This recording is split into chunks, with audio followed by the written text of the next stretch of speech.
आप देख रहे हैं इंडिया टाउन न्यूज, भारत की बात। रामपथ वनगमन मार्ग के हरचौका इलाके में रेत माफियाओं की दबंगी का मामला अब गंभीर रूप लेता जा रहा है। ये इलाका न केवल ऐतिहासिक महत्व रखता है बल्कि यहाँ की मवई नदी का धार्मिक महत्व भी है। ये वही नदी है जिसे भगवान राम ने अपने वनवास के दौरान पार किया था, लेकिन अब ये नदी अवैध रेत खनन के चलते पर्यावरणीय संकट का सामना कर रही है। पोकलैंड मशीनों से नदी पर सीना चीरकर बड़े पैमाने पर रेत निकाला जा रहा है और हाईवा ट्रकों द्वारा इसे बिना किसी रोक टोक के परिवहन किया जा रहा है। आइए जानते हैं क्या है पूरा मामला।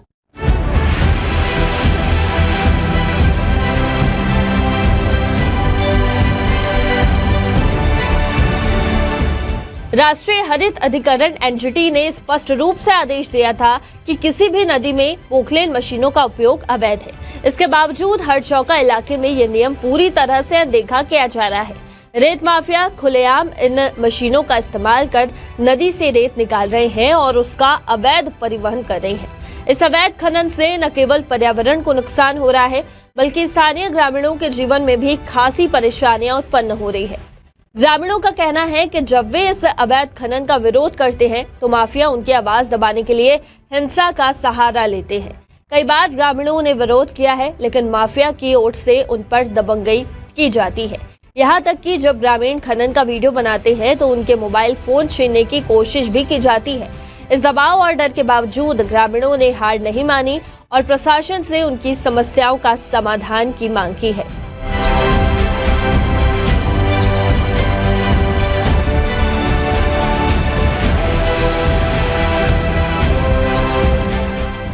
रेत खनन अपने यहाँ से चल रहा है। मैं परसों की रात में नहीं रहा, कुछ भी चला गया। मेरे बड़ा भाई रहा विजय पांडे, घर में छोटा भाई मेरा चिरगिरी में पढ़ता है। मम्मी पापा तो नहीं मेरे पास। मेरे घर में घुस के भाई लोग को धमकी दिए, मार डालेंगे, बंदूक ऐसे ऐसे मारपीट हुआ, थोड़ा बहुत लपटा हुआ। मेरे भाई सूचना दिए मेरे को। उसके सुबह मैं घर आया। कल हमने रोप लगाए तो ऐसे ऐसे 50 हाईवा आए लाइन बार से। एक हाईवा हमने जाने दिए, बाकी हाईवा खड़े कराए। इसके बाद वहाँ पास ये ध्रुव सिंह जो ठेकेदार है मैं और अनिल सिंह सीधी के रहने वाले हैं, निवासी यहाँ के एमपी में रहते हैं। हाल ही में हरचौका के ग्रामीणों ने आम आदमी पार्टी के जिला अध्यक्ष रमाशंकर मिश्रा के नेतृत्व में जनकपुर एसडीएम कार्यालय तक विरोध मार्च किया था। ट्रैक्टरों पर सवार होकर हजारों की संख्या में ग्रामीणों ने इस मार्च में भाग लिया और एसडीएम कार्यालय पहुंचकर एक ज्ञापन सौंपा था। ज्ञापन में उन्होंने प्रशासन से अवैध रेत खनन पर तत्काल रोक लगाने की मांग भी की थी। आज हम लोगों ने हरचौका और घुघरी के ग्रामवासियों के साथ मवई नदी में अवैध रूप से जो रेत उत्खनन हो रहा है उसके लिए एसडीएम साहब को ज्ञापन दिए हैं और हमने ये मांग किया है कि तत्काल रेत माफियाओं पर रोक लगाया जाए। रेत माफिया जिस तरह से हमारे नदियों को क्षरण करते हुए वहाँ के रेत का उत्खनन कर रहे हैं और जिस तरह से हमारे ग्रामीणवासी पानी के लिए परेशान हैं, तो हम ये चाहते हैं कि तत्काल एसडीएम साहब इस अवैध रेत पर रोक लगाते हुए और इन रेत माफियाओं पर नकेल कसें। और हमारी ये मांग है कि ये रेत माफिया जिस तरह से ग्रामवासियों को प्रताड़ित कर रहे हैं, रोज आए दिन सोशल मीडिया पर देखने को मिल रहा है कि ये लोग ग्रामीणों को धमका रहे हैं, मार रहे हैं, गाड़ी चढ़ाने की बात कर रहे हैं। इस पर रोक लगाया जाए।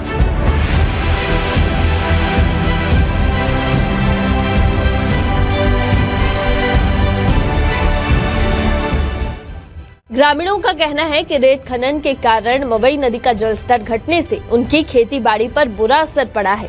खेतों की सिंचाई नहीं हो पा रही और ट्यूबवेल और कुएं भी सूख गए हैं।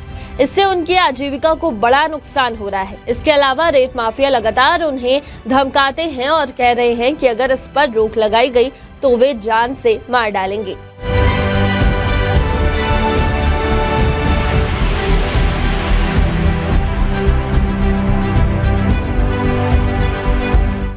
वहीं ग्रामीणों के आंदोलन को विभिन्न राजनीतिक दलों के नेताओं का भी समर्थन मिल रहा है। सुखमंत सिंह, जो कि पूर्व जनपद अध्यक्ष है, उन्होंने इस मुद्दे पर गंभीर चिंता जताते हुए कहा है कि ग्रामीणों की जमीन और आजीविका खतरे में है। प्रशासन को तत्काल रेत माफियाओं पर कार्रवाई करनी चाहिए। और जिस तरह से जनता को बार बार यहाँ पे कांग्रेस आएगी तो वो भी बोलेंगे कि हम रेत नहीं उठाएंगे, बीजेपी आएगा तो वो भी बोले कि हम रेत नहीं उठाएंगे। और हर बार हर चौका का हो, चाहे मवई नदी का हो, और चाहे कोटाडोल का हो, चाहे घटाई का हो, इस सभी जगह जनताओं का मार पीट करने में तत्पर होते हैं, बंदूक दिखाने में तत्पर रहते हैं। तो मैं शासन प्रशासन को मैं कहना चाहूँगी कि इस पर अगर जनता के साथ में इसी तरह से रवैया कर रहे हैं तो उसको करना बंद कर दें और जल्द से जल्द जो रेत माफिया हैं उन पर कार्रवाई करनी चाहिए।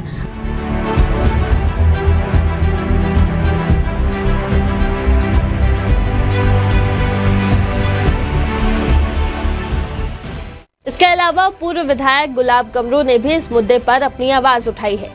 उन्होंने कहा कि जब हमारी सरकार थी तब हम अवैध खनन को सख्ती से रोकते थे। अब प्रशासन को भी इसी तरह की कार्रवाई करनी चाहिए।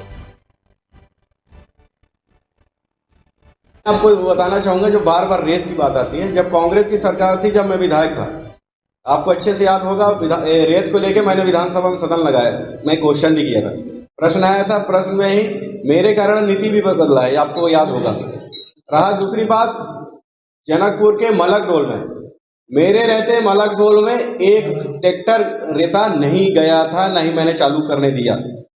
मलकडोल की बात कह रहा हूँ। कल एक सज्जन पोस्ट किए थे कि कमरो जी थे तो वहां पर जा रहा था, तो जिसको जानकारी ना हो तो ये जानकारी जरूर रखें कि मलकडोल में 5 साल में मेरे रहते एक भी हाईवा वहां से रेता नहीं निकला था।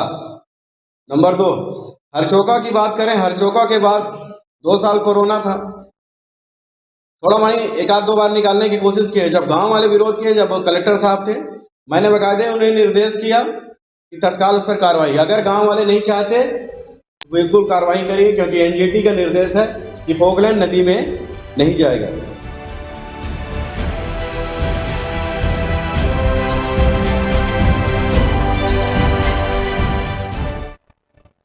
वहीं पूर्व विधायक चंपा देवी पावले ने भी इस मुद्दे पर चिंता व्यक्त की है और कहा है कि रेत माफिया को किसी भी हालत में नहीं बख्शा जाना चाहिए। प्रशासन को इस अवैध खनन के खिलाफ सख्त कदम उठाने चाहिए।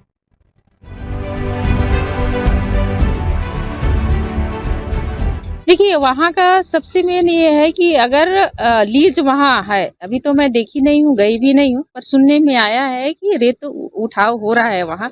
अब वो उत्खनन हो रहा है तो उसमें लीज है या नहीं है, इसका अभी तक मुझे जानकारी नहीं है। अगर लीज लेके कर रहे हैं तो उसमें कोई बड़ी बात नहीं है, क्योंकि वो ग्राम पंचायत को एथराइज रहता है लीज देने का और वहाँ का रेत का उत्खनन करने का। अगर लीगल हो रहा है तो उसमें निश्चित ही कार्रवाई होगी। अब देखना यह होगा कि प्रशासन इस गंभीर मुद्दे पर क्या कुछ कदम उठाता है। क्या वो रेत माफियाओं के खिलाफ सख्त कार्रवाई करेगा और क्या वो इस मुद्दे पर सार्वजनिक रूप से अपनी भूमिका निभाएगा, या फिर ये मामला स्थानीय नेताओं और ग्रामीणों के संघर्ष तक ही सीमित रह जाएगा। इस मुद्दे का समाधान जल्द होना जरूरी है, ताकि न सिर्फ पर्यावरण की सुरक्षा हो सके बल्कि ग्रामीणों की जीवन शैली भी सुरक्षित रह सके। ये खबर हमें भेजी है एमसीबी से हमारे सहयोगी अशोक श्रीवास्तव ने। मेरा नाम है सिमरन। देश और दुनिया की तमाम खबरों के लिए आप देखते रहिए इंडिया टाउन न्यूज, भारत की बात। नमस्कार।